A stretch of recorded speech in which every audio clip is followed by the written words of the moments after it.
ಚಾಲಾಕಿ ಐಶ್ವರ್ಯ ಗೌಡ ವಂಚನೆಯ ಈ ವ್ಯಾಪ್ತಿ ಇದೆಯಲ್ಲ, ಅದು ದಿನದಿಂದ ದಿನಕ್ಕೆ ವಿಸ್ತರಿಸಿಕೊಳ್ತಾ ಇದೆ. ಪೊಲೀಸರ ಇನ್ವೆಸ್ಟಿಗೇಷನ್ನಲ್ಲಿ ಹಲವು ವಂಚನೆಯ ವಿಚಾರಗಳು ರಿವೀಲ್ ಆಗ್ತಾ ಇದೆ.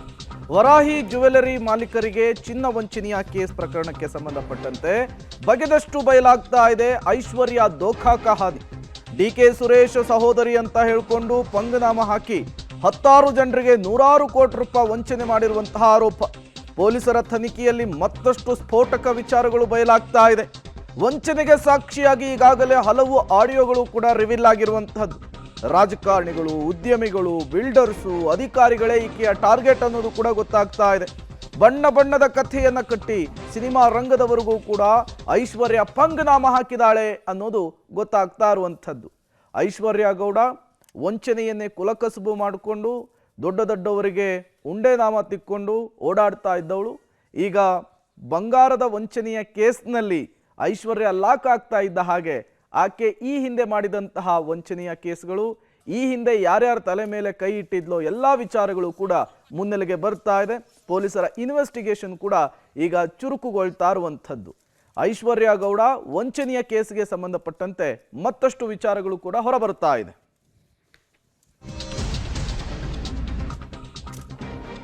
ಇನ್ನು ಬರೀ ಚಿನ್ನದ ವಂಚನೆಗಷ್ಟೇ ಸೀಮಿತವಾಗಿರಲಿಲ್ಲ ಐಶ್ವರ್ಯ ಕಹಾನಿ. ಆರೋಪಿ ಐಶ್ವರ್ಯ ಗೌಡ ವಂಚನೆಗೆ ನಟ ಧರ್ಮ ಸಾಥ್ ಕೊಟ್ರ. ಡಿಕೆ ಸುರೇಶ್ ರೀತಿ ಧರ್ಮ ಅವರಿಂದ ಮಾತನಾಡಿಸ್ತಿದ್ದ ಐಶ್ವರ್ಯ ಮೊದಲಿಗೆ ಡಿಕೆ ಸುರೇಶ್ ಸಹೋದರಿ ಅಂಥೇಳಿ ಪರಿಚಯ ಮಾಡ್ಕೊಳ್ತಾ ಇದ್ಲು. ಬಳಿಕ ತಮಗೆ ಬೇಕಾದಂತಹ ಕೆಲಸ ಮಾಡಿಸಿಕೊಡುವುದಾಗಿ ವಂಚನೆ ಮಾಡ್ತಾ ಇದ್ಲು. ಕಾಂಟ್ರಾಕ್ಟರ್ಗಳಿಗೆ ಟೆಂಡರು, ಅಧಿಕಾರಿಗಳಿಗೆ ಟ್ರಾನ್ಸ್ಫರ್ ಆಫರ್ ಅನ್ನು ಕೊಡ್ತಾ ಇದ್ಲು. ಬಿಲ್ಡರ್ಗಳಿಗೆ ಜಮೀನು ವೆಜ್ಜ ಬಗೆಹರಿಸುವಂತಹ ಭರವಸೆಯನ್ನು ಕೊಡ್ತಾ ಇದ್ಲು ಚಾಲಾಕಿ. ಸಿನಿಮಾದವರಿಗೆ ದುಡ್ಡು ಕೊಡ್ತೇನೆ, ಸಿನಿಮಾ ಮಾಡಬಹುದು ನೀವು ಅಂಥೇಳಿ ವಂಚನೆ ಮಾಡ್ತಾ ಇದ್ಲಂತೆ. ರಾಜಕೀಯ ನಾಯಕರಿಗೆ ಸೀಟ್ ಕೊಡಿಸ್ತೀನಿ ಅಂಥೇಳಿ ದೋಖಾ ಮಾಡ್ತಾ ಇದ್ಲಂತೆ. ಅಲ್ಲಿಗೆ ಒಂದಂತೂ ಸ್ಪಷ್ಟವಾಗ್ತಾ ಇದೆ, ಆಡು ಮುಟ್ಟದ ಸೊಪ್ಪಿಲ್ಲ, ಈ ಐಶ್ವರ್ಯ ಗೌಡ ವಂಚನೆ ಮಾಡದೇ ಇರುವಂತಹ ವ್ಯಕ್ತಿಗಳೇ ಇಲ್ಲ ಅನ್ನುವ ರೀತಿಯಲ್ಲಾಗಿದೆ. ಅಂದರೆ ಈ ಪೊಲಿಟಿಷಿಯನ್ಸ್ ಬಿಟ್ಟಿಲ್ಲ, ಬಿಲ್ಡರ್ಸ್ಗಳನ್ನು ಬಿಟ್ಟಿಲ್ಲ, ಬಿಸ್ನೆಸ್ ಮೆನ್ಗಳನ್ನು ಬಿಟ್ಟಿಲ್ಲ, ಸಿನಿಮಾ ರಂಗದವ್ರನ್ನ ಬಿಟ್ಟಿಲ್ಲ, ಯಾರನ್ನೂ ಬಿಟ್ಟಿಲ್ಲ. ಎಲ್ಲರ ತಲೆ ಮೇಲೂ ಕೂಡ ಕೈ ಎಳೆಯುವಂತಹ ಕೆಲಸವನ್ನ ಐಶ್ವರ್ಯ ಗೌಡ ಮಾಡಿದಾಳೆ ಅನ್ನೋದು ಇನ್ವೆಸ್ಟಿಗೇಷನ್ ಮೂಲಕ ಗೊತ್ತಾಗ್ತಾ ಇರುವಂಥದ್ದು. ಮಾಜಿ ಸಂಸದ ಡಿಕೆ ಸುರೇಶ್ ಹೆಸರು ಹೇಳಿಕೊಂಡು ಕೋಟಿ ವಂಚನೆಯ ಆರೋಪವನ್ನ ಎದುರಿಸ್ತಾ ಇರುವಂತಹ ಐಶ್ವರ್ಯ ಗೌಡ ವಂಚನೆಯ ಕಹಾನಿಗೆ ಟ್ವಿಸ್ಟ್ ಮೇಲೆ ಟ್ವಿಸ್ಟ್ ಸಿಗ್ತಾ ಇದೆ. ಇವತ್ತು ಪೊಲೀಸ್ ಕಸ್ಟಡಿಗೆ ವಂಚಕಿ ಐಶ್ವರ್ಯ ಗೌಡ ಬರ್ತಾ ಇದ್ದಾಳೆ. 14 ದಿನ ನ್ಯಾಯಾಂಗ ಬಂಧನವನ್ನ ನ್ಯಾಯಾಧೀಶರು ವಿಧಿಸಿದ್ರು ಆಕೆಗೆ ಮತ್ತು ಆಕೆಯ ಗಂಡನಿಗೆ. ಹೀಗಾಗಿ ಇವತ್ತು ಬಾಡಿ ವಾರೆಂಟ್ ಮೇಲೆ ಕಸ್ಟಡಿಗೆ ಪಡೆಯಲು ಸಿದ್ಧತೆ.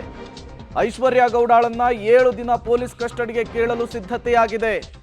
14 kg ಚಿನ್ನದ ಮೂಲ ಯಾವುದು, ಯಾರ್ಯಾರಿಗೆ ಕೊಟ್ಟಿದ್ಲು, ಯಾವ ರೀತಿ ಷಡ್ಯಂತ್ರ ಮಾಡಿದ್ಲು, ಹೇಗೆ ಹೆಡ್ಡ ತೋಡಿದ್ಲು, ಎಲ್ಲವೂ ಕೂಡ ಪೊಲೀಸ್ ಇನ್ವೆಸ್ಟಿಗೇಷನ್ ಮೂಲಕ ಗೊತ್ತಾಗಬೇಕಾಗುತ್ತೆ. ಇಂಟ್ರೆಸ್ಟಿಂಗ್ ವಿಚಾರ ಏನು ಗೊತ್ತಾ, ಮಂಡ್ಯ ಮೂಲದ ಉದ್ಯಮಿ ರಾಜಕೀಯ ಮುಖಂಡರೊಬ್ಬರಿಗೂ ಕೂಡ ಈಕೆ ಹೆಡ್ಡ ತೋಡಿದಾಳೆ ಅಂತ ಹೇಳಿ ಕಂಪ್ಲೇಂಟ್ ರಿಜಿಸ್ಟರ್ ಆಗಿದೆ. ಈಕೆ ಮೇಲೆ FIR ದಾಖಲಾಗಿದೆ.